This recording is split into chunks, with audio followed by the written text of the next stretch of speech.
éternel à tous. Que le Seigneur puisse nous bénir davantage. Nous allons partager la parole aujourd'hui. Je veux prier. Éternel de désormais, je te loue. Je te rends toutes les actions de grâce, mon Dieu, mon roi. Éternel, voici le moment auquel nous attendons tous, Seigneur Jésus-Christ, c'est de manger, éternel de désormais, l'agneau immolé. Ô Seigneur, de décortiquer ta parole, Seigneur Jésus-Christ. Donne-nous grâce, éternel de désormais. Dispose encore le cœur, éternel Jésus-Christ, dans ton demande de tout un chacun. Afin, éternel Jésus-Christ, que la chair se taise. Ô mon Dieu, mon roi, Seigneur, je ne suis qu'un instrument auquel tu as choisi aujourd'hui, éternel Jésus désormais, pour véhiculer le message, éternel Jésus-Christ, tu as réservé à ton peuple. Alors, Père éternel de désormais, que ma chair, éternel Jésus-Christ, se taise et que toi seul tu puisses prendre le dessus sur toutes choses.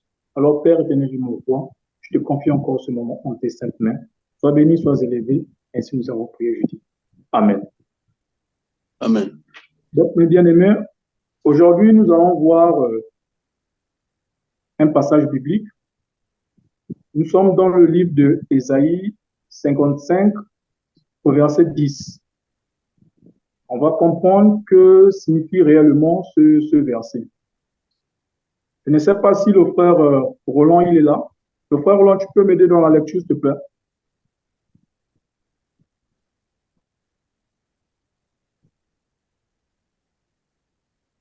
Le frère Roland est là. Le frère Roland. Frère Roland, ton micro est fermé. Oui, attends, je prends.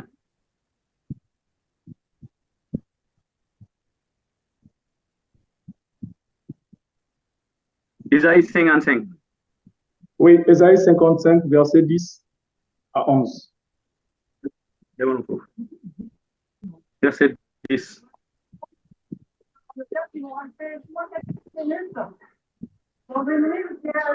Oui, je lis au nom du Seigneur. Dans Ésaïe 55. Non, pardon. Oui, Ésaïe 55, verset 10 à 11. Je lis au nom du Seigneur. Ésaïe 55, verset 10. Comme la pluie et la neige descendent des cieux et n'y retournent pas sans avoir arrosé, fécondé la terre et fait germer les plantes, sans avoir donné de la semence au semeur et du pain à celui qui mange. Ainsi en est-il de ma parole qui sort de ma bouche et ne retourne point à moi sans effet, sans avoir exécuté ma volonté et accompli mes desseins. Oui, vous sortirez avec joie et vous serez conduite en paix. Les montagnes et les collines éclateront d'allégresse devant vous, et tous les arbres de la campagne battront les mains. Au lieu... Amen, mon frère. Amen. Au lieu de... Amen. Pardon. Amen. Donc, ici, je vais lire dans ma version. Ésaïe 55, au verset 10. La pluie et la neige tombent du ciel. Elles n'y retournent pas sans produire un résultat. Elles arrosent la terre. Elles la rendent fertile et font pousser les graines. Ainsi, elles donnent des graines à semer et de la nourriture à manger. De la même façon, la parole qui sort de ma bouche ne revient pas vers moi sans résultat. Elle réalise ce que je veux. Elle accomplit la mission que je lui ai confiée. Amen. Donc ici, nous comprenons que le Seigneur utilise un langage. Il dit que la pluie et la neige ne tombent pas sur le sol, sans plutôt arroser le sol. Mais nous allons chercher à comprendre c'était quoi réellement le langage que le Seigneur a utilisé ici lorsqu'il dit la pluie et la neige. Mais or que nous comprenons, lorsque le Seigneur parle de la pluie, nous savons que la pluie ici n'est pas forcément la pluie naturelle que nous voyons. c'est juste un langage que le Seigneur a utilisé, a illustré en fait. Donc, le Seigneur parle de la neige, ce n'est pas la neige qui tombe chez le frère Armando ou chez le frère Landry. Non. Ici, le Seigneur a juste utilisé un langage. Et nous comprenons en réalité, la neige n'est que la pluie, n'est que de l'eau. La pluie également, c'est de l'eau. Alors, si on va dans le sens de cette parole, on va comprendre que le Seigneur ici fait référence à de l'eau. Et nous comprenons que l'eau, ce n'est que la parole de Dieu. L'eau dont il est question ici, ce n'est que la parole de Dieu. La pluie ou la neige, ce n'est que la parole de Dieu. Et le Seigneur dit, sa parole ne descend pas et elle ne remonte pas à lui sans plutôt accomplir, sans plutôt faire sa volonté. Donc sa parole doit d'abord faire sa volonté, doit d'abord s'accomplir afin que la gloire puisse lui revenir. Nous allons comprendre le langage de la pluie. Si le frère peut lire dans Éphésiens 5 au verset 26. Éphésiens 5 au verset 26. Le frère bienvenu, si tu peux prendre aussi Jean 4 au verset 13 à 14. Frère Roland, Éphésiens 5, s'il te plaît. Oui, 26, hein? Oui, je lis au nom du Seigneur, Éphésiens 5, 26. Enfin, de la sanctifier par la parole, après l'avoir purifié par le baptême d'eau. Amen. Je continue? Pardon, mon frère, je n'ai pas dit ceci. Oui. Est-ce que tu peux continuer avec le Afin de frère la bienvenu pour la faire lecture? paraître devant lui. Frère bienvenu, tu peux prendre Éphésiens 5. Éphésiens 5 au verset 26. Comment? Éphésiens chapitre 5? Au verset 26 à 27. 26. 26 à 27, d'accord. Bien.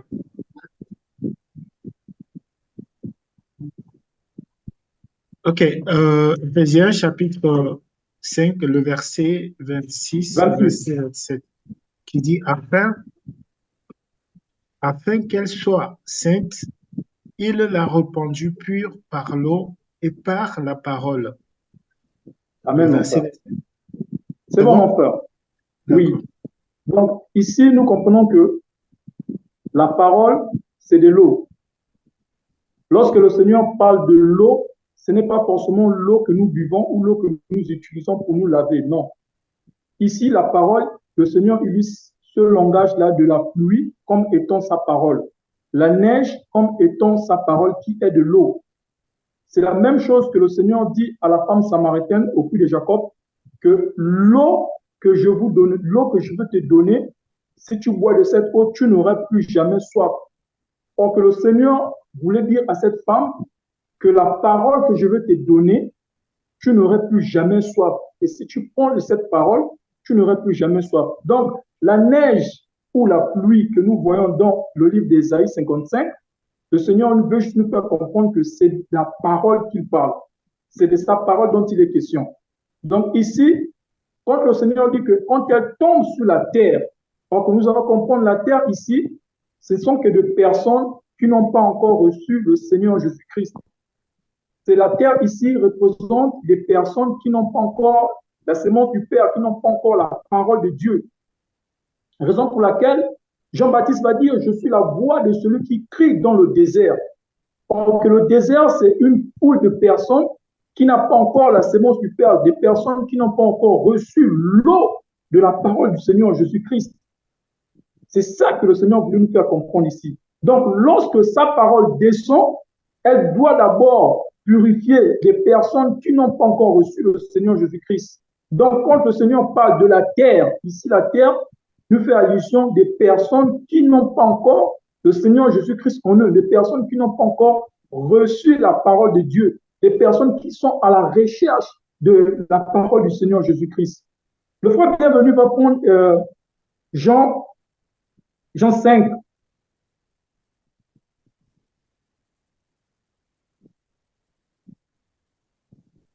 S'il te plaît, frère, bienvenue. Tu vas prendre le livre de Matthieu, autant pour moi. Matthieu 4 à 18. Matthieu 4, Matthieu 4 à 18.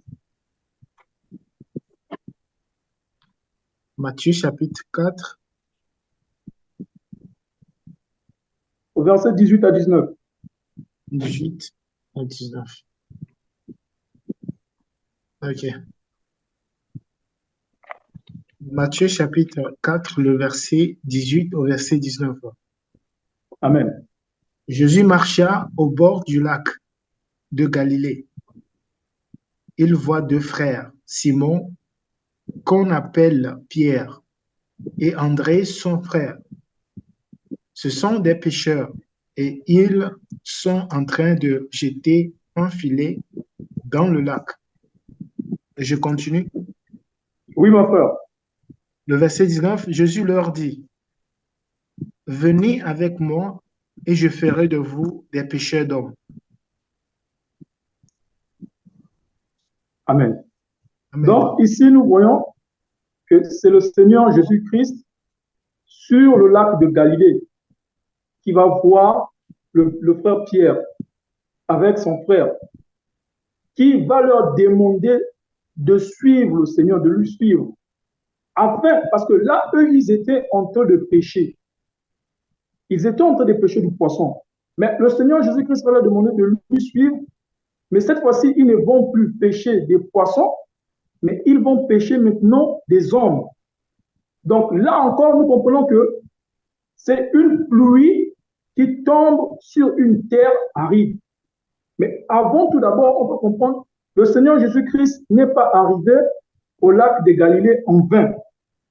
Le Seigneur Jésus-Christ est arrivé parce que lorsqu'il a entendu que le frère Jean-Baptiste a été mis en prison, il était question que lui, il puisse quitter la ville pour aller maintenant au Galilée, afin que la prophétie du prophète Ésaïe puisse s'accomplir. La prophétie du prophète Ésaïe qui est dans Ésaïe 8, 23. Il fallait que cette prophétie s'accomplisse. Raison pour laquelle le Seigneur Jésus-Christ va aller maintenant en Galilée chercher des disciples. Et lorsqu'il va trouver ses disciples, il va commencer à leur choisir. Il va dire à ses frères, Pierre et son frère, que suivez-moi, je vous ferai des pêcheurs d'hommes. Donc là encore, on comprend que c'est la pluie, la parole de Dieu qui tombe sur des terres qui n'ont pas encore reçu le Seigneur. Et lorsque la parole de Dieu tombe sur ces terres, parce que le Seigneur dit que sa parole ne retourne pas vers lui sans plutôt qu'elle puisse s'accomplir. Donc, lorsque le Seigneur dit que je ferai de vous des pêcheurs d'hommes, il faudrait que cette parole s'accomplisse. Il faudrait que cette parole puisse s'accomplir afin que la parole de Dieu puisse revenir et qu'il puisse avoir la gloire. Mais nous allons comprendre quelque chose. Lorsque le Seigneur Jésus-Christ fut crucifié, et après la résurrection du Seigneur Jésus-Christ, il aurait un corps glorieux.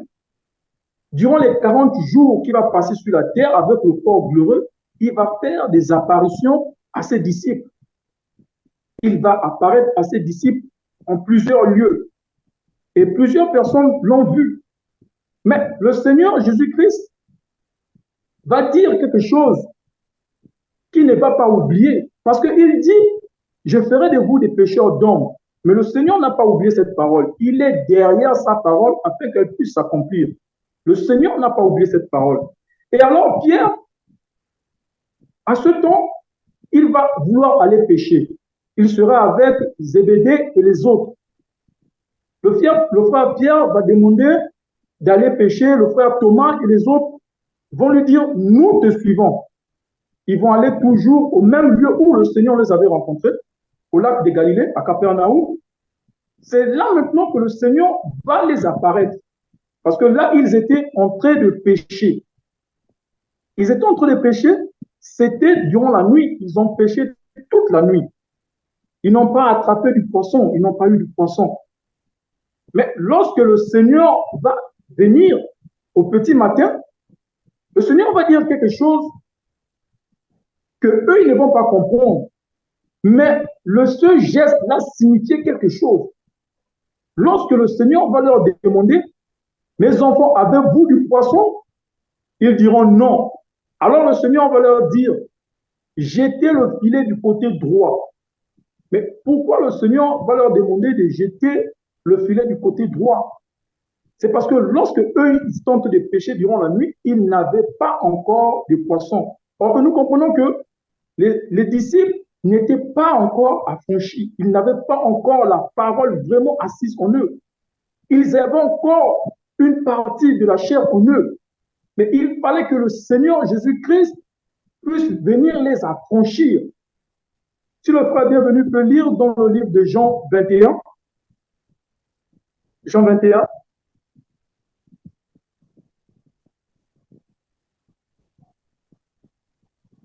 au verset 1 à 12. Mais le verset qui nous intéresse ici, c'est le verset 6. Jean chapitre 21, c'est ça? Oui? Le verset 6. OK. Oui, commence à partir du verset 4, mon frère, s'il te plaît. À partir du verset 4. Le verset 4, d'accord. Quand il commence à faire jour, Jésus se tient au bord de l'eau, mais les disciples ne savent pas que c'est Jésus.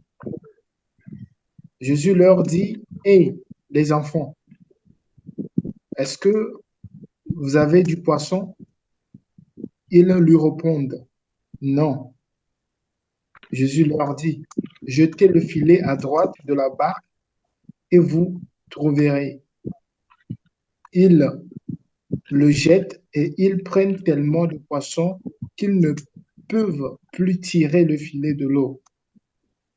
Et le verset 7, alors le disciple que Jésus aime dit à Pierre, c'est le Seigneur. Quand Simon Amen, Pierre mon frère. c'est bon? Amen, mon frère. Amen. D'accord. Donc, nous comprenons que le Seigneur, lorsqu'il leur demande s'ils ont attrapé du poisson, ils diront non, et le Seigneur va leur dire de jeter le filet du côté droit. Mais nous allons comprendre quelque chose ici. Rien que ce scénario-là, rien que cette image nous rappelle quelque chose, la parabole du filet. Cette image nous rappelle la parabole du filet où le Seigneur dit, le royaume de cieux est comme un pêcheur qui jette le filet et qui pêche du poisson. En réalité, là, les frères, ils étaient en train de pêcher, mais physiquement. Mais pour le Seigneur Jésus-Christ, c'était spirituel. Pour le Seigneur Jésus-Christ, c'était spirituel. Ils ont passé toute la nuit, ils n'ont pas eu de poisson. Ils n'ont pas attrapé. Lorsque le Seigneur va leur dire, jetez le filet du côté droit. On va comprendre une chose, c'est que le Seigneur vient au petit matin. Eux, ils étaient encore dans l'obscurité durant toute la nuit, ils n'ont pas attrapé. Mais ici, au petit matin, c'est le Seigneur qui vient leur donner de la force, qui vient leur renforcer et dire, jetez le filet du côté droit. Mais or que nous comprenons que jeter le filet du côté droit ne veut juste dire que prêcher la parole comme il se doit dans l'entièreté. Parce que le Seigneur dit dans sa parole, le Fils de l'homme sera assis à la droite du Père. Mais être assis à la droite du Père ne veut pas dire que le Seigneur serait assis à gauche et Dieu à droite. Non. Cela veut juste dire que le Seigneur va répétir sa partie, sa forme initiale. Il serait dans son intégralité. Donc ici, lorsque le Seigneur dit de jeter le filet du côté droit, cela symbolise de prêcher la parole de Dieu, d'être affranchi, d'enseigner comme il se doit, de prêcher avec force, de donner la bonne semence. C'est cela que le Seigneur voulait leur faire comprendre. Jeter le filet du côté droit. Alors, on va comprendre par la suite que durant ce temps aussi, le Seigneur, toujours lorsqu'il faisait les apparitions à ses disciples, il va leur dire quelque chose avant de s'en aller. Il va leur dire que vous allez aller partout dans le monde afin de faire de nations mes disciples. Mais n'oublions pas que le Seigneur a d'abord fait une promesse. Il a dit, vous allez être des pêcheurs d'hommes. Et là, il revient encore, il dit, allez-y dans toutes les nations, faites des peuples mes disciples. Le frère bienvenu va lire ce verset dans Matthieu 28, 19, s'il te plaît. Matthieu 28, 19. Matthieu 28, 19. Matthieu 28, 19.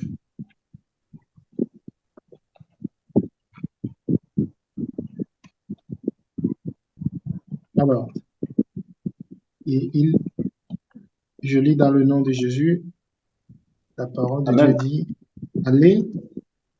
allez chez tous les peuples pour que les gens deviennent mes disciples.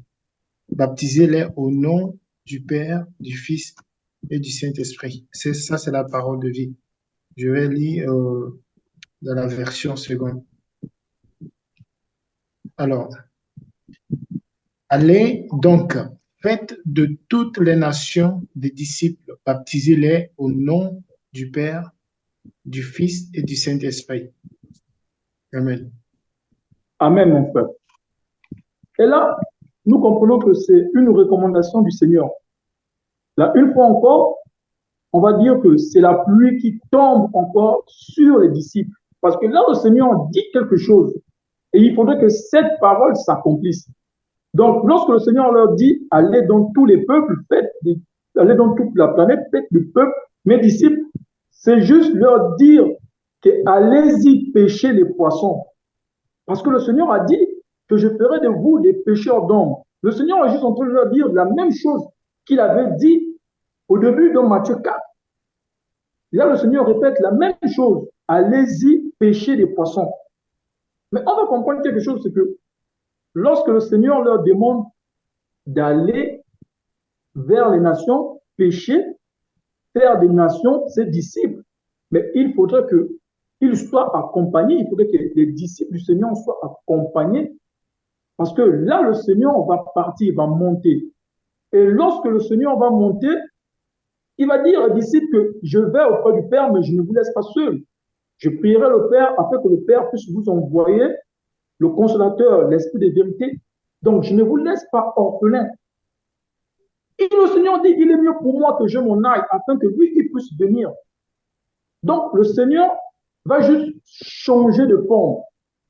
Il va juste changer de forme. Il va partir, mais il va revenir sur une autre forme.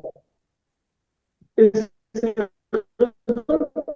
laquelle il va dire aux disciples espacieux, cette parole aussi doit s'accomplir. Et nous voyons que le Seigneur ne fait que tenir des promesses à ses disciples. Il ne fait que donner des paroles, effectivement, pour que ces paroles puissent s'accomplir. Le frère bienvenu, s'il te plaît, tu peux lire dans Jean 14, au verset 16.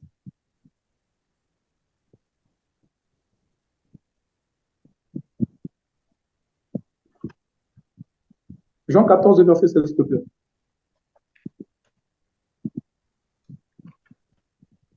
Le verset 16. Il dit, quant à moi, je prierai le Père et il vous donnera un autre défenseur afin qu'il reste éternellement avec vous.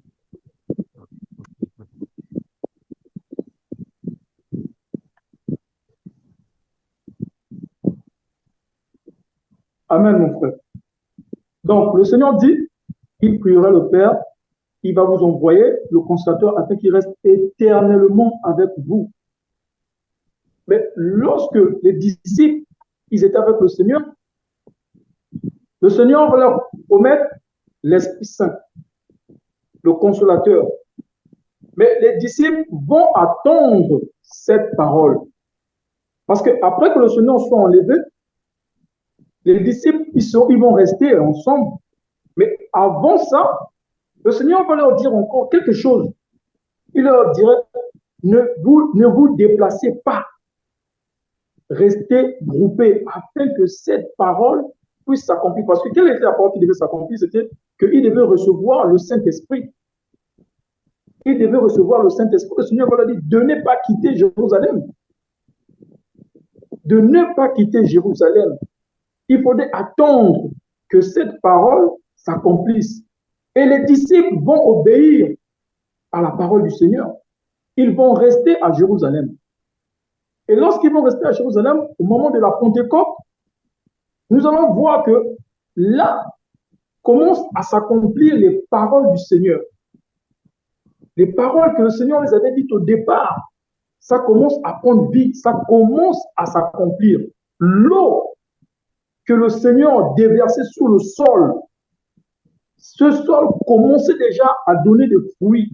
Et nous allons voir qu'effectivement, la promesse du Seigneur qui avait dit que je vous enverrai le consolateur, et ça va s'accomplir. Parce que à Jérusalem, les disciples, ils étaient groupés.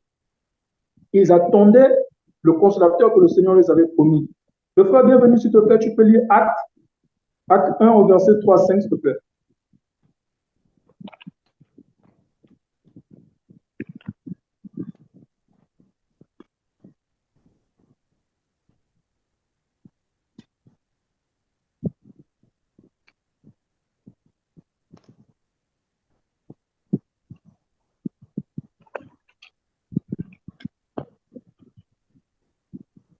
Un problème de micro. C'est Acte chapitre 1, c'est ça? Oui, Acte 1, 3 à 5.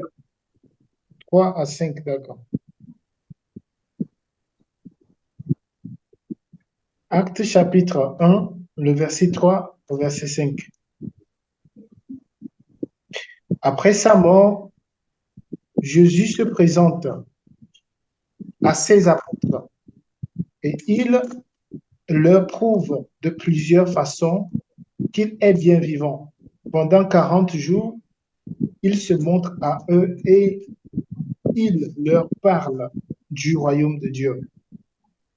Un jour, pendant qu'il mange avec eux, il leur donne cet ordre: ne quittez pas Jérusalem, mais attendez ce que le Père a promis. Moi-même, je vous l'ai déjà annoncé. Jean a baptisé avec de l'eau, mais vous, dans quelques jours, vous serez baptisés dans le Saint-Esprit.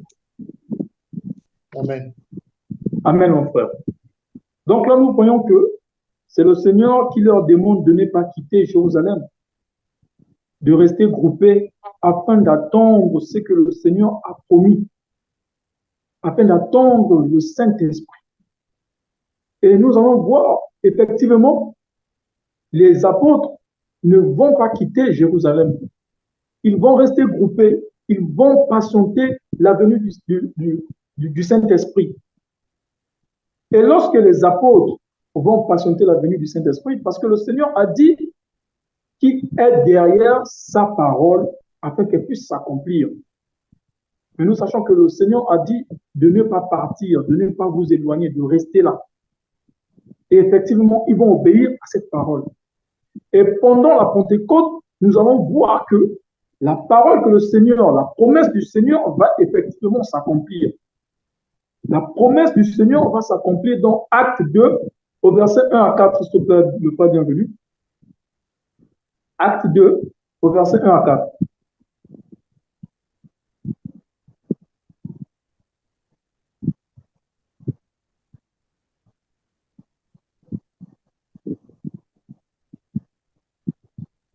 Acte chapitre 2, le verset 4. 1 à 4. 3 à 4, d'accord. 1 à 4. 1 à 4. Ah, ok, super.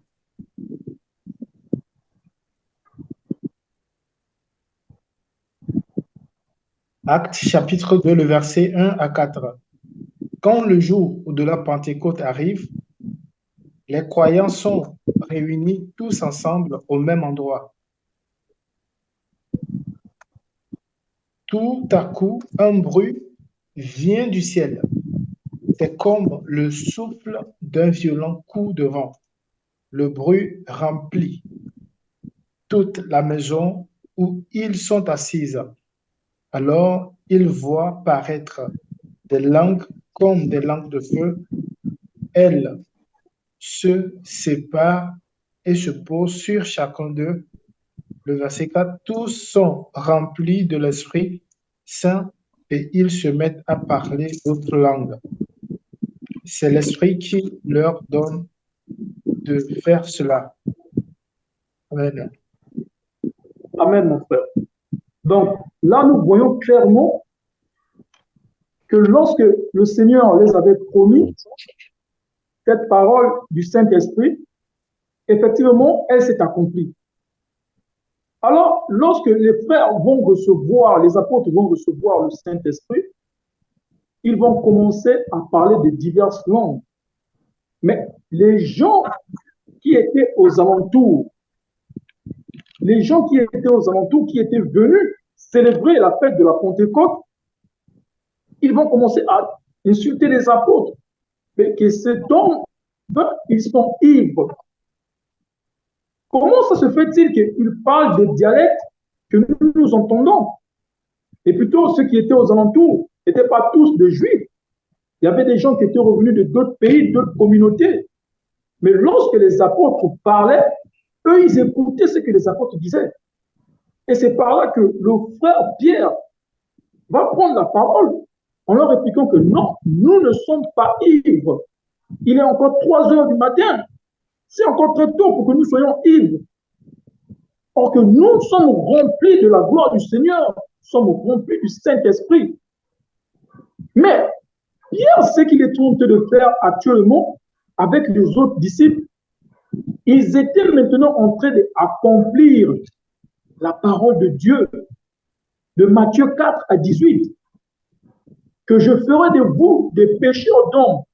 C'est à ce autre moment que le frère Pierre était maintenant en train de lancer le filet dans la mer.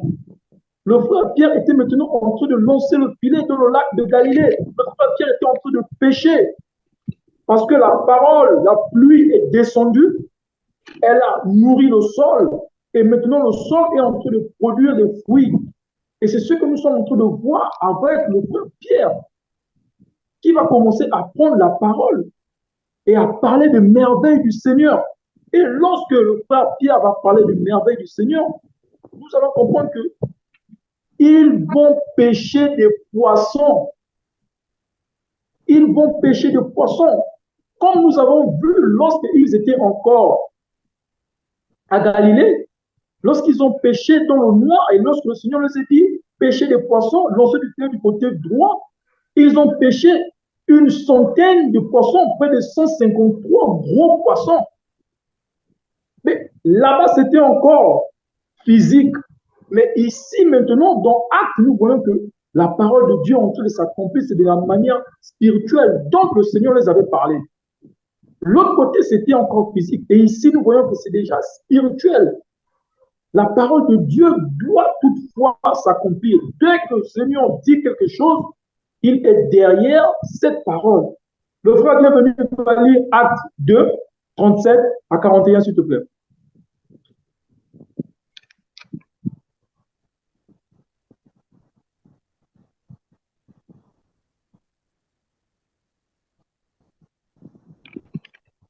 Acte 2, 37 à 41.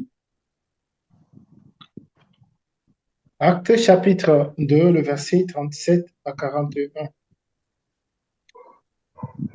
Après avoir entendu ce discours, ils eurent le cœur vivement touché et ils dirent à Pierre et aux autres apôtres, « Hommes frères, que ferons-nous » Pierre leur dit, « Repentez-vous et que chacun de vous soit baptisé au nom de Jésus pour le pardon de vos péchés et vous recevrez le don du Saint-Esprit. » Le verset 39, « Car la promesse est pour vous, pour vos enfants et pour tous ceux qui sont au loin, en aussi grand nombre que le Seigneur notre Dieu les appellera. » Le verset 40, et par plusieurs autres paroles, il les conjurait et les exhortait, disant, « Sauvez-nous de cette génération perverse. » Le verset 45, « Ceux qui acceptèrent sa parole furent baptisés et en ce jour-là, le nombre des disciples augmenta d'environ 3000 âmes. » Amen. Amen, mon frère. Donc, nous voyons ici, effectivement, les disciples ont péché. Le frère Pierre a péché les hommes et la parole de Dieu s'est accomplie. La promesse du Seigneur Jésus-Christ dans Matthieu 4 au verset 18 à 19, elle s'est accomplie. Dans le livre d'Ésaïe 55 au verset 10, le Seigneur dit que le sol doit donner à manger. Et nous voyons que lorsque la pluie, la parole de Dieu, a nourri le sol, ce sol-là doit produire des fruits. L'apôtre Pierre et les autres, ils étaient des terres desséchées. Ils n'avaient pas la parole de Dieu. Ils ont reçu la parole de Dieu. Ils sont devenus maintenant fertiles. Ils ont donné des fruits. Et c'est ce fruit-là que nous voyons dans Acte 2 au verset 37 à 41. Ils ont commencé à donner à manger à des personnes qui n'avaient pas aussi la nourriture. Des personnes qui cherchaient à comprendre le message, le mystère de Dieu. Et c'est là que nous voyons que l'apôtre Pierre a compris réellement quelle était la signification de la parole de Dieu lorsqu'il a dit « Je ferai de vous des pécheurs d'hommes ». Et effectivement, cette parole s'est accomplie. L'apôtre Pierre peut rendre gloire au Seigneur parce que le Seigneur, lorsque sa parole s'accomplit, la gloire lui revient. L'apôtre Pierre et les autres peuvent rendre gloire au Seigneur parce que sa parole s'est accomplie. C'est ce que le Seigneur voulait nous faire comprendre dans le livre d'Ésaïe 55 au verset 10. Que lorsque la pluie et la neige tombent du sol, elles doivent produire des fruits. Et ces fruits doivent donner, ce sol doit produire des fruits. Et ces fruits doivent servir à manger à d'autres personnes. Et c'est ce que nous avons vu avec les disciples. Ils ont pêché des poissons. La Bible déclare près de 3000 âmes se sont repenties.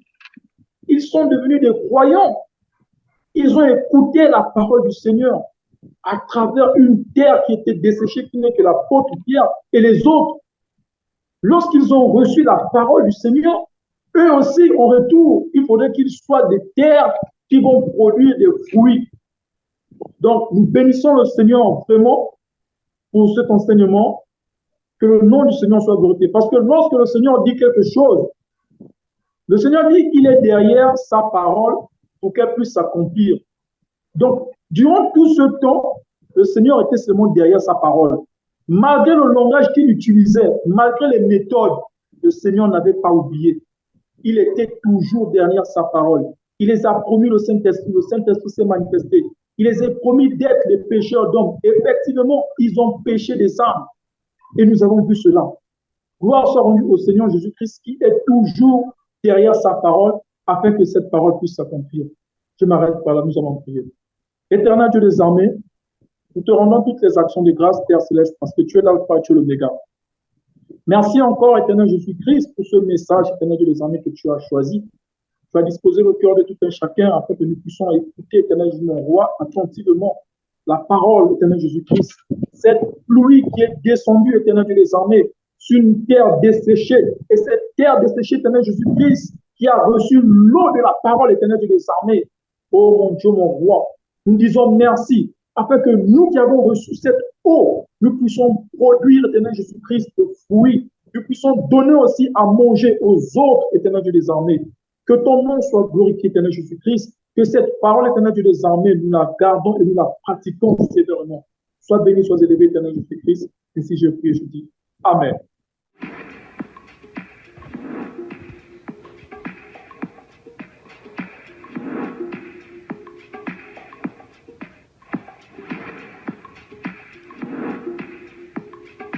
Stay focused.